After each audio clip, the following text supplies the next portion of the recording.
You're listening to the Jōrni Podcast. What makes someone willingly step into freezing water and keep coming back for more? Get all the details in today's episode. Hi, I'm Petra Brunbauer, and with decades of experience with sadness, pain, anxiety, and stress, I finally figured out how to leave all that behind. And this podcast shows you how to break free permanently so you can reclaim your sanity and find the self-esteem and energy to go after the life you desire. With real talk about mental health, holistic healing, and the tough journey of coming out the other end. This is the Jōrni Podcast. Welcome to today's episode. In this episode, we explore the power of cold therapy and how just a few minutes a day can have a profound impact on mental and physical well-being. Our guest shares her personal journey from skepticism to transformation, discovering how cold plunging helped her manage anxiety, boost energy, and build resilience.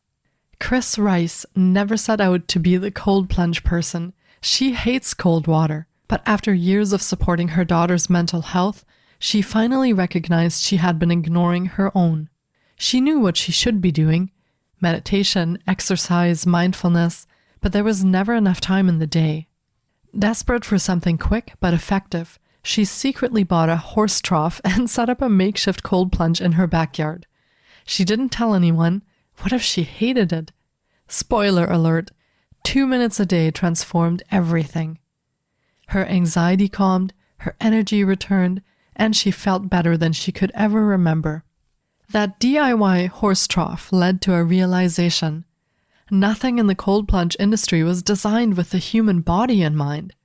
So Kris created ChillPod, a luxury cold immersion system built for high achievers seeking a fast, effective way to reset without adding more to their already full plates. Now, Kris helps people transform their energy, build strength and resilience, and feel their best with simple science-backed strategies that actually fit into real life. Let's meet Kris Rice.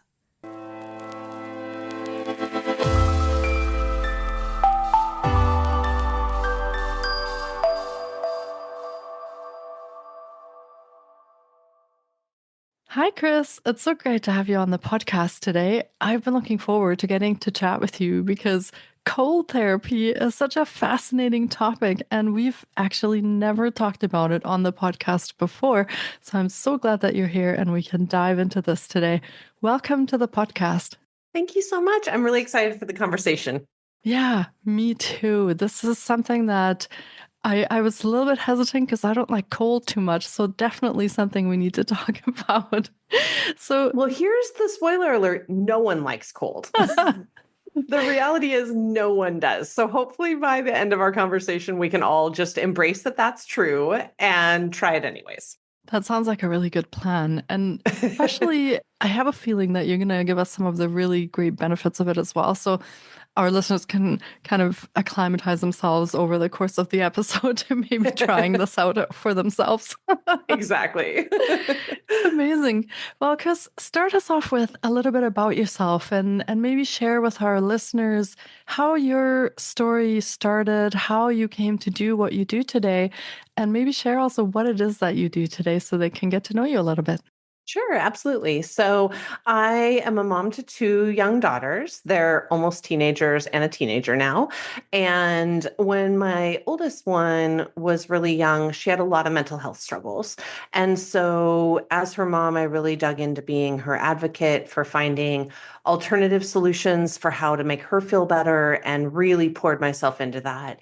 And in doing that, the reality was I was really wearing myself thin, and I was, in a sense, really drowning and didn't know how to pull myself out of that. And as I also saw her struggles, I was able to recognize for the first time my own sense of anxiety that was really pervasive in my life, and this really intense pressure to just always move forward. And so as I began supporting her, I was really able to thankfully have the curiosity to see how could I make my life better too. And so I really just came into it with not knowing, like no preconceived notions. I didn't know how to meditate before. I really like learned all of the basics of holistic health and began biohacking just from like a sense of, can this make anything feel better?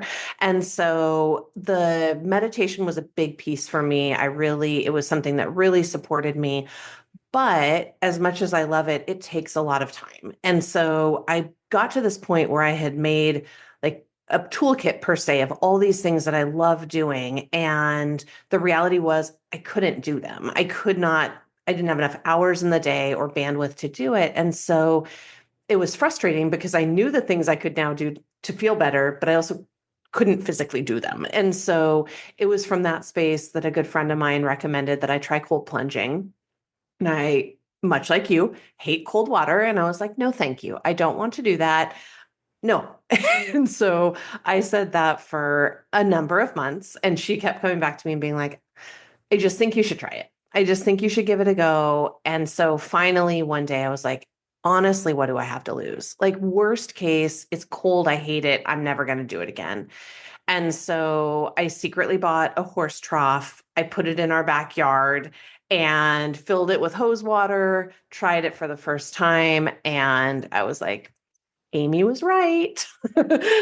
It was everything that I needed. It was my reset button to actually feel the way I had always wanted to feel. And it took 2 minutes instead of hours and hours of all these other things. And so that lit within me not only a spark to support my own well-being, but to really pay that forward. And that's everything that I have built into the company that I'm building, the Chill Pod, because we all deserve to feel that way and to have the knowledge and resources to know the options that are out there for you to at least try and explore if it's something that you're called to. Wow, thank you for sharing that. And I sympathize with you about the cold. But what an adventure buying a horse trough, putting that in your It was backyard. something. That is amazing. And I'm glad that worked out because when we find something that works for us in our own healing journey, when we need that support and we need something to help us, and we come across something that actually makes a difference, it's life changing. And I'm guessing it was for you as well by the sounds of it. So tell us a little bit about what changed for you during these times that you were doing the cold plunging. And is this something that changes just when you're in the cold water, or does this effect last over the day or a couple days, or how does that work with cold plunging?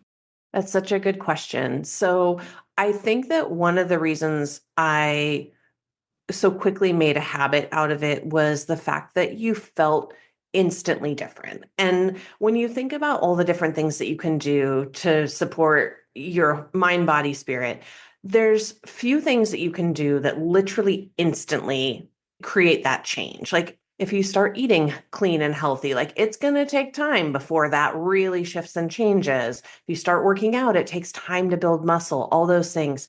Literally from the moment that you hit the water, there's a feeling that goes like from my toes to my head, and it just is like a flush out. And I can't describe it any differently than it transforms my energy, and it completely just like cleans it all out, takes the cobwebs out of my mind, all of those things. And then the beauty is when you get out, those benefits they linger and they last. So when I first started cold plunging, I felt a lot of, I think, the chemical changes within me. So one thing that happens is your dopamine goes way up. So that's what makes you feel happy. It can increase by up to 250% when you cold plunge. And I felt that. I remember stepping out and being like, oh my gosh, I'm smiling so much more. I just feel happy and lighter. And that was a big shift for me in that. And then now what I notice is just the mental clarity and the focus that I have is really the thing that lingers and is the number one reason that I go back to it time and time again, because it really does allow me to focus on the things that need my attention, let the other things go, and to do that pretty instinctually because you've been brought into the present moment so drastically when you go in that cold water that sense really carries throughout the day in all the other ways that you carry out your life. Yeah, that sounds like a really amazing way to just come back to yourself, to the moment, and Yes. experience that as you're kind of dipping yourself in that water. I'm trying to imagine as you're saying that on what that would feel like. I almost think you would have a gasp or something, as you're Oh, for hitting the sure. water. And so, Yep. yeah, that would definitely center you back into the moment. Now, outside of the dopamine, what happens in our body when we do this cold plunging? Can we see any changes in brain function and the chemicals? What happens in our body when we expose ourselves to the cold like that in a controlled manner? Obviously, we're not trying to get hypothermia, but in this controlled manner of cold therapy or cold plunging, what does that do in our body? So I think about it as the main thing that you're doing is you're really training your nervous system. So in our lives now, there are so many stressors that we're even not aware of, right? Like we know known stressors, but there's so many that are just underlying currents in our day. And if we can train our nervous system to manage those stresses and come back to a state of balance, that's everything. And so to get a little bit sciencey about it. So with your nervous system, you have two states of being, right? You've got your rest and digest where you're calm and at ease. And then you've got your fight or flight, which is preparing you for danger to get away. And so the reason that cold plunging is so impactful is when you go step into the water and intentionally put your body in fight or flight, you're doing it from like a choice. You're choosing to do that. You're also doing it for a very short, controlled time. So you're not overtaxing your system. You're giving it a jolt and then allowing it to come back. And that recovery from the coming back is why it really trickles down into all areas of life because you've now shown your system what you can do. And you're really just programming it for, okay, when this other stress comes up, I've got it. I know what I'm going to do. And so I think those are the things to think about. I had a friend ask, like, okay, if you could take a magic pill and you would sleep better, you would be able to handle stress, and you would balance your hormones, with zero side effects, would you take it? And it's like, well, that's all of cold plunging. Like it really is. And so I think when you think about it more from that, what can you get out of it? How can I actually feel as opposed to focusing so much on, I just hate that cold water. I don't want that. And you can step to like 3 minutes later, that can change everything. Yeah. And I think I've heard also that cold plunging works on a variety of different things, even outside of our mental well being, with chronic pain, inflammatory issues, a lot of different other issues as well. So it sounds to me like for some people, this could be a really good step in their healing journey that isn't I mean, it is maybe jarring in the beginning when you get into the cold water, but I would still consider it very gentle as opposed to getting injections or medication or operations. It's a very non invasive way of training that nervous system and finding that healing path. 100%. And again, with really limited side effects. I mean, I will always say someone should make sure that they feel safe in their body doing that. Like if you have any worries or concerns, absolutely go to your doctor. I am not a doctor, but in as you said, like relatively speaking, pretty minor in the amount of benefit that you can get from it. And from a pain relief standpoint, my husband will have that often. He'll have like an achy back and he's like, well, I plunged, it's gone. That is amazing. And is there any cautions that listeners know about? Are there some people that shouldn't be doing cold plunging? As you said, always check with your doctor or your healthcare provider. But are there some instances where we know that we should be cautious about cold plunging? I only have two that really come to mind. I mean, there's always, I think, a level of caution to be taken if you are 65 and up and there's always just concerns about heart health, all of those things. So certainly take that into account. And I know for some people too, if you have challenges with circulation to your feet and your hands, those can also be real concerns too. So again, take them with a grain of salt, but I would also say I think there's so many ways to explore cold therapy outside of truly immersing yourself in 40-degree water. You can play with the temperature, you can play with the time you're in there, you can play with just doing a body part. There's many ways that it can look, and we don't have to have a really narrow defined version of what that is. So I would also just encourage that, because you can start to see some of those benefits, even though it is like a small step towards it.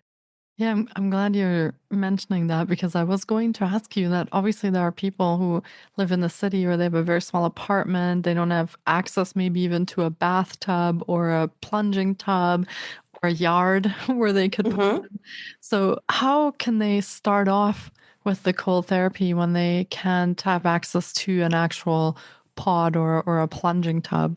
The two that really come to my mind are, you could literally take like a mixing bowl, like an oversized bowl, and you could just make your own ice water and you could sink your hands in there. That's a great way to go. Honestly, your hands are really hard. So for me, even that plunges multiple times a week, I keep my hands out of the water because my hands get so cold for so long. I'm like, I kind of am like out of commission. So that's not to be discounted. Like, you are getting cold therapy from doing that. And another way is always, ending with a cold shower. When you take your shower, just turn it cold for the end. Full transparency, I actually think that is harder than putting your whole body in. I think that is so miserable, but that is my own personal experience. Just, take it for what it is. But it's an option, right? And you have that most likely available to you to be able to try and see. And if you can make it through that, you will definitely be able to make it through the other. I'm just imagining that as you're explaining, but it is quite difficult to just whip the shower from hot to cold, especially when it's cold outside. So, Yes. okay. And I think my theory, I've done it a few times. Every time I'm like, oh, this is so hard. But it's because half your body's still warm. And then the other half is getting pummeled by this cold water. And I'm like, I'm either in the cold or I'm not. Like, I can't just stand this half and half. Yeah, so preferably some kind of plunging tub or your bathtub or something. But if you can't, then start with, as Chris said, the smaller pieces of it. Do your hands, maybe your feet, and find some ways that you can start for the benefits of that, even in smaller pieces. It all adds up for the nervous system, right? We do this in sort of these micro movements or these micro steps, but it still adds up to regulating our nervous system. So yeah, that's really great advice. Now, how can we imagine a plunging session? So, if somebody actually does have somewhere to plunge now, or they've prepared their bathtub or whatever, is there a certain formula that we should follow or certain steps? I know there was breath work involved and different kind of things that we could do to manage our reaction to the cold and things like that. So how would you recommend that our listeners kind of start off and do the different steps to actually get in the water? I love that question. So, a couple of things come to mind, and they all kind of fall under the umbrella of making it a ritual for yourself. I think the things that stick with us long term are those things that we have this really strong connection to. And that's because we've built this ritualistic element of it. And so, for me, that's always going to tie into really as many of our five senses as we can engage. So much of that is already involved in the physical experience of the water. But as you said, I think breath work is so key. If nothing else, just slowing your breath, because you said you would gasp if you got in. Absolutely, completely normal reaction to cold water. But if you can do that and then just slow down your inhales and really slow down your exhales, you'd be amazed by how quickly you acclimate to it and are like, okay, I can do this.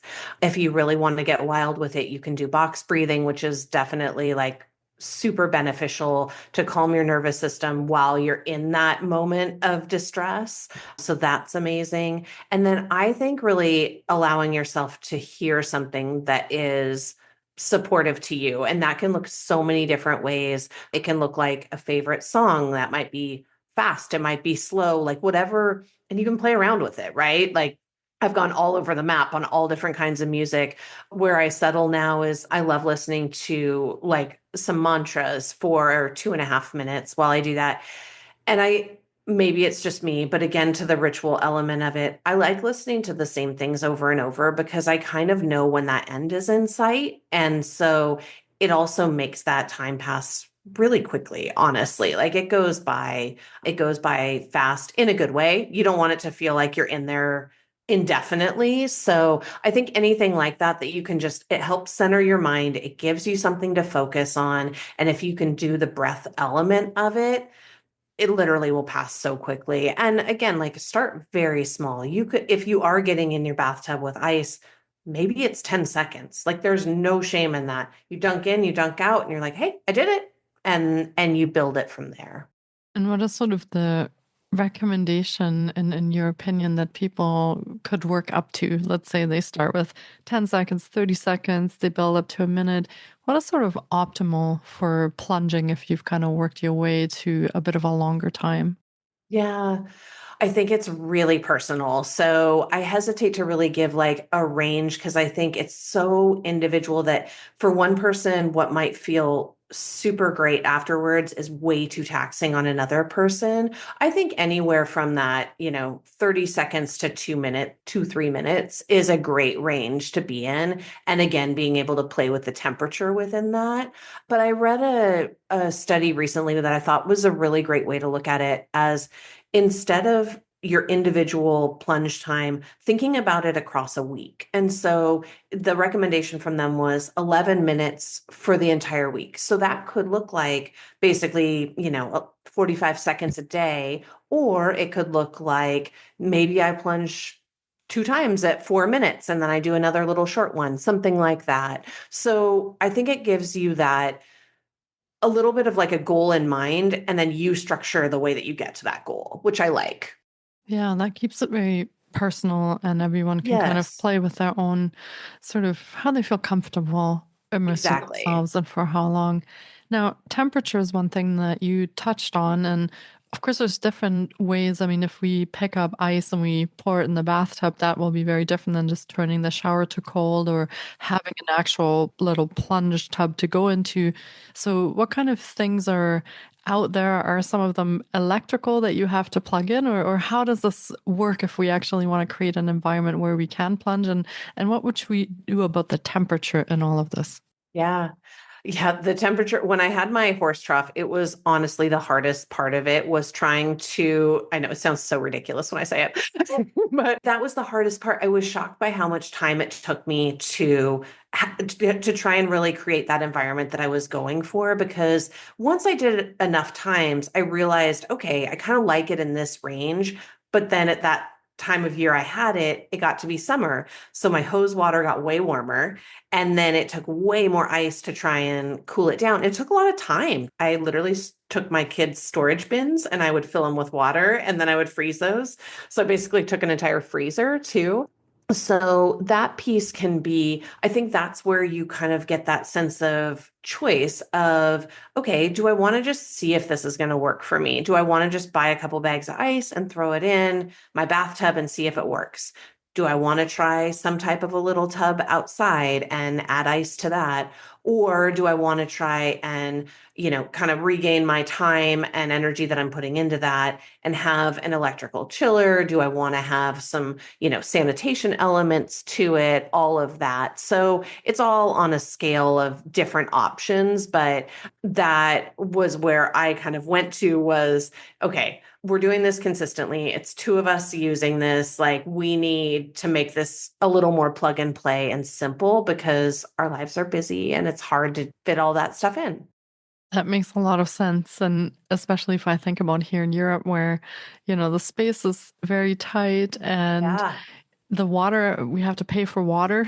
So you can't Hmm. just sit outside and keep filling up the pool. A lot of the times we're Sure. on a water restriction also. So yeah, I think maybe something that you could plug in might be a bit more time efficient and also resource efficient for yourself. So I'm kind of leading into your project that you have told me about. Would you like to share a little bit about that so that our listeners can get an idea of what all of this led to for you? Sure. So after my many experiences in my own little DIY setup that I had, it got me to thinking, how can I make this experience better? How can I make this something that adds to my environment that I love and am excited to get into? And a lot of it was, how do I help other women get in cold water? Because a lot of the marketing and the information that's out there is very targeted at either elite athletes or very male focused. And that's fine and great. But there's this whole community of women, half the world out there that could benefit from this. And like, let's normalize that none of us like cold water, but we would sure love the impact of it. And so that's where I came from in creating Chill Pod is how do we make this a beautiful experience? How do we tap into, our mind, body, and spirit, make this a ritual that we'll want to come back to, and most of all, make it easy. And at the heart of it all, it's really going into that human experience. Inside the little pod, there's actually a chair. So your body is held by that and supported which makes a huge difference from like floating in a tub. I did one time where I literally couldn't keep my body down. I kept floating up and I was like, this is so distracting.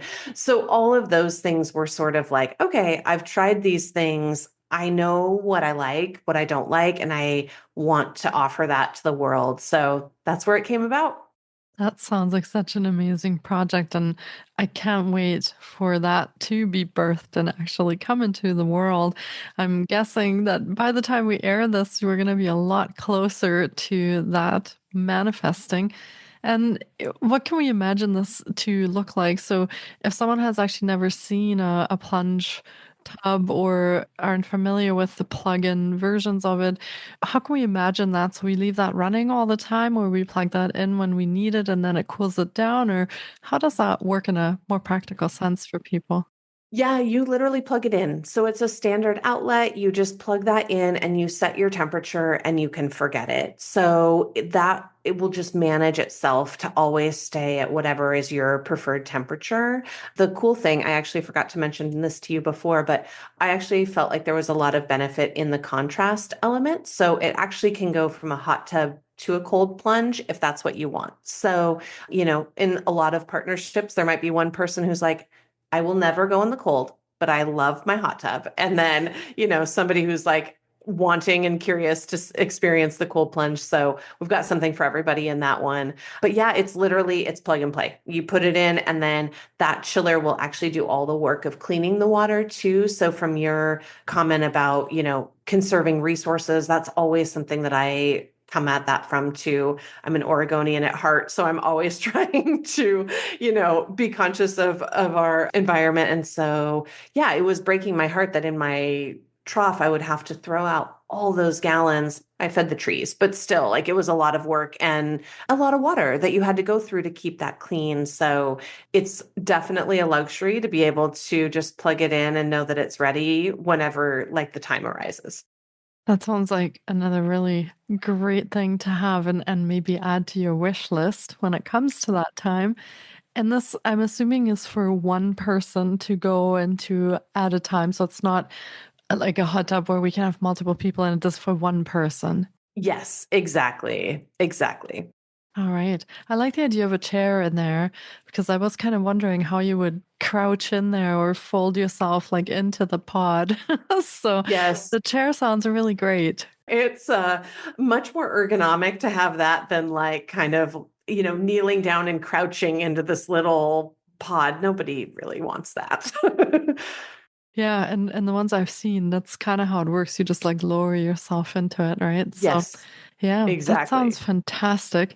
And I can't wait to see it, a picture of it, and then, see that join the world for people to enjoy and help with their health journeys.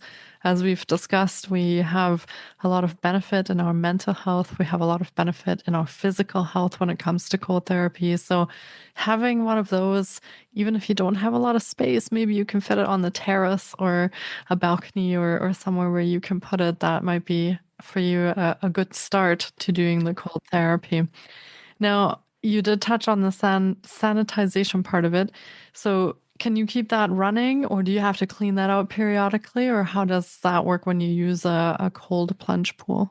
It's pretty simple. It has its own little filter. So basically, you just replace that, say, once a month. And if you want to make sure that it's like super duper clean, maybe you get in and out of it before you've showered or you've worked out, things like that. Honestly, hydrogen peroxide is like the easiest way to just dump a little bit in, keeps it clean and no bacteria, all of that. So, especially if you had it in your own home, that would be very, very simple to do.